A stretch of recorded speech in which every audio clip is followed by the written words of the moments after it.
નમસ્તે દોસ્તો, જય માતાજી.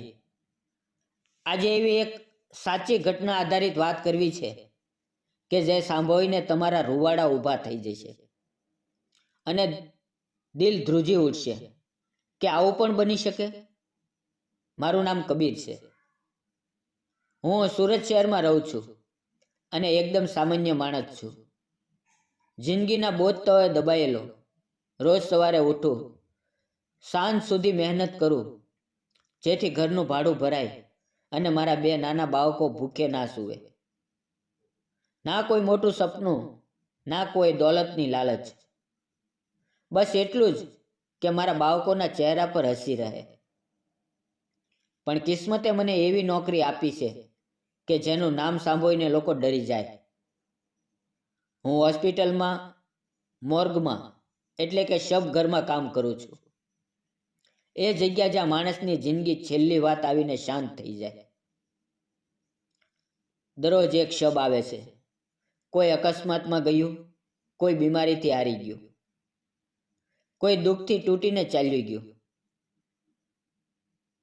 કેટલાક શબની પાછળ અધૂરી વાતો રહી જતી હોય છે જે ક્યારેય કોઈને કહી ના શકાય. રાતનો સમય મારા માટે સૌથી વધુ મુશ્કેલ હોય છે. જ્યારે હોસ્પિટલ શાંત થઈ જાય, દર્દીઓના સગા ઘરે ચાલ્યા જાય, વોર્ડની લાઇટો ઓછી થઈ જાય, ત્યારે હું મારા નાનકડા રૂમમાં બેસીને વિચારતો રહું છું. આજે કેટલા લોકો જીવે છે અને કેટલાની વાત અહીંયા આવીને ખતમ થઈ ગઈ. તે રૂમ હોસ્પિટલની પાછળની બાજુએ છે. એક તંગો રૂમ જ્યાં લોખંડના મોટા મોટા દરવાજા જેવા ફ્રીઝર લાગેલા છે. દરેક ફ્રીઝરની પાછળ એક શબ હોય છે. દરવાજો ખોલતા જ એટલી ઠંડી હવા આવે કે હાડકા સુધી ઉતરી જાય. પહેલી વાર જ્યારે અહીંયા આવ્યો ત્યારે ડરી ગયો હતો. ચારે તરફ ખામોશી, ફક્ત મશીનની ધીમી ઘરઘરાહટ. કેટલી વાર લાગે છે કે એ બંધ આંખો પણ કંઈક કહેવા માંગે છે, પણ હવે સમય સાથે ટેવ પડી ગઈ. મારો દીકરો એકવાર માસુમિયતથી પૂછી બેઠ્યો, પપ્પા, તમે શું કામ કરો છો? મેં વાત ટાળી દીધી. હોસ્પિટલમાં કામ કરું છું બેટા, દર્દીઓની સાથે. એને શું કહું કે મારો દિવસ મૃત શરીરો વચ્ચે પસાર થાય છે? એક દિવસ બપોરે એમ્બ્યુલન્સ આવી. એમાંથી એક યુવાન સ્ત્રીનું શબ ઉતારવામાં આવ્યું. ઉંમર માંડ 28 થી 30 વર્ષની. ચહેરો એવો સુંદર કે જાણે ઊંઘમાં હોય અને કોઈએ એને જગાડવાનું બંધ કરી દીધું હોય. 3 માણસો સાથે હતા. એમણે સખત અવાજે કહ્યું, 4 દિવસ પછી લઈ જઈશું, હમણાં સાચવીને રાખો. એમના ચહેરા પર અજીબ રાહત હતી, જાણે કોઈ બોજ ઉતરી ગયો હોય. મને થોડો શક થયો, પણ મારું કામ સવાલ કરવાનું નહોતું. મેં રજિસ્ટરમાં નામ લખ્યું, સિયા. મૃત્યુનું કારણ હાર્ટ એટેક.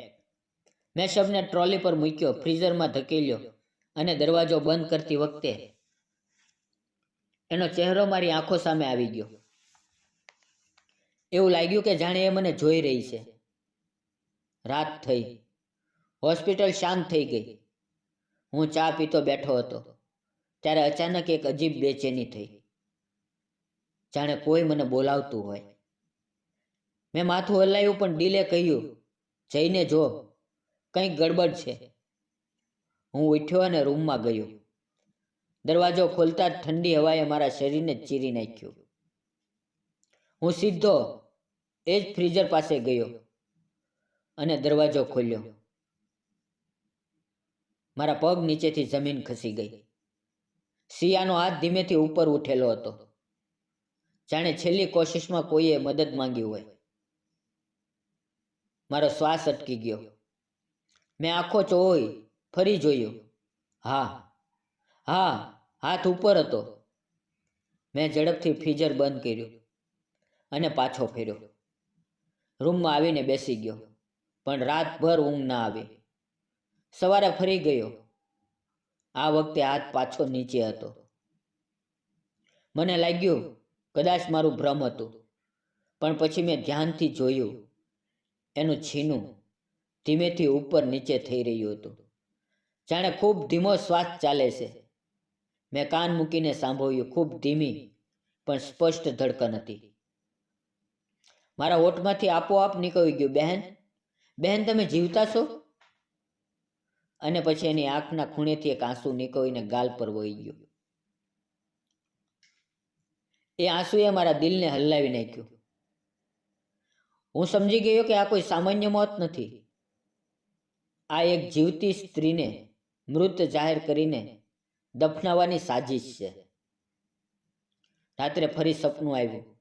સિયા મારી સામે ઊભી હતી અને કહેતી હતી, મને બચાવો, મને જીવતી દફનાવી દેશે. મેં ચીસ પાડીને ઊંઘ તોડી. સમજી ગયો કે હવે ચૂપ રહીશ તો એક બેકસૂર જીવ ખતમ થઈ જશે. બીજે દિવસે મેં હિંમત કરીને ડૉક્ટર શેખરને બધું કહ્યું. એમણે પહેલાં હસી લીધું, પણ પછી ચહેરો ગંભીર થઈ ગયો. એમણે ધીમેથી કહ્યું, કબીર, આ વાત કોઈને ના કહેતો. કેટલીક મોત કુદરતી નથી આપતી, ઇન્સાન આપે છે. અને કેટલીક સચ્ચાઈઓ બહાર આવે તો મોટી મુસીબત થાય. એ જ રાત્રે મેં નક્કી કર્યું, હું ચૂપ નહીં રહું. રાતના 1 વાગ્યે હોસ્પિટલ એકદમ શાંત હતી. મેં ચાવી કાઢી, રૂમનો દરવાજો ખોલ્યો. ઠંડી હવાએ મને ફરી ચીરી નાખ્યું. ધીમે ધીમે એ જ ફ્રીઝર પાસે ગયો, દરવાજો ખોલ્યો. આ વખતે સિયાની પાપણ ધીમેથી કાપી. મેં ધીમેથી કહ્યું, બહેન, જો સાંભળતા હો તો કોઈ નિશાની આપો. અને એના હોઠ ધીમેથી હલ્યા. એક આંસુ ફરી વહી ગયું. હું એની પાસે બેઠો અને ધીમેથી કહ્યું, હું તમારી મદદ કરીશ, પણ મારે સાચું જાણવું પડશે. એણે ધીમી લરઝતી અવાજે કહ્યું, મારા પતિ શહેરનો મોટો વેપારી છે. એણે ગેરકાયદેસર કામ કર્યા.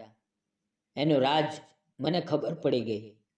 મેં રોકવાની કોશિશ કરી તો હું એના માટે મુસીબત બની ગઈ.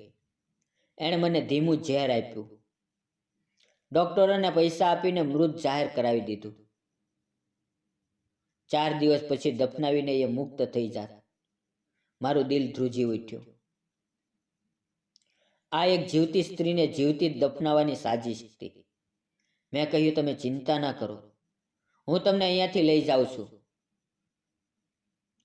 એણે ડરતા અવાજે કહ્યું, એ લોકો મને જીવતી નહીં છોડે.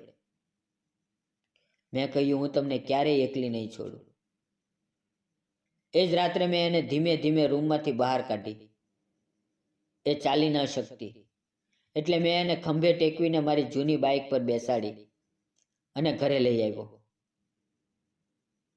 ઘરે પહોંચીને મેં મારી માને કહ્યું, આ એક બીમાર દર્દી છે, થોડા દિવસ રાખવી પડશે.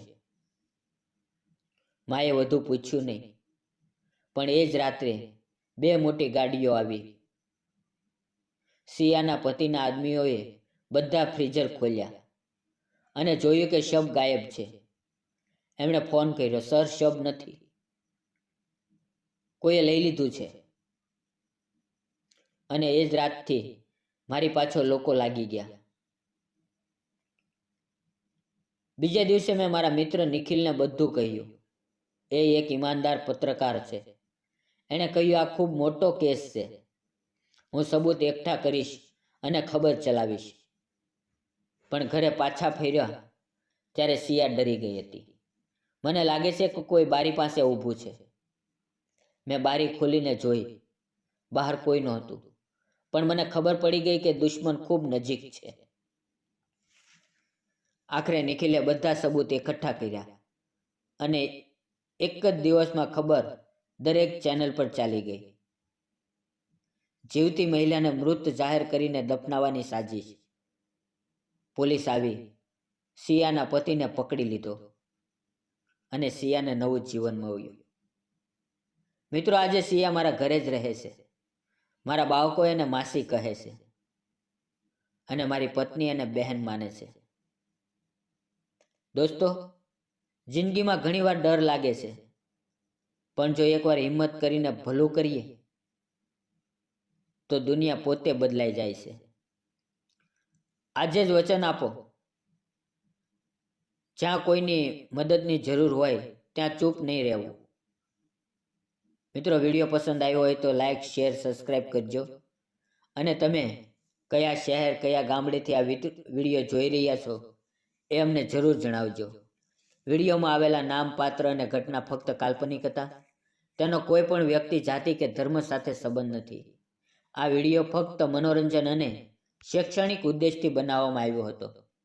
ફરી હું છું મિત્રો આવતીકાલે એક નવી વાર્તામાં. ત્યાં સુધી આવજો. વિડીયો પૂરેપૂરો જોવા બદલ આપ સૌ મિત્રોનો દિલથી ખૂબ ખૂબ ધન્યવાદ મિત્રો.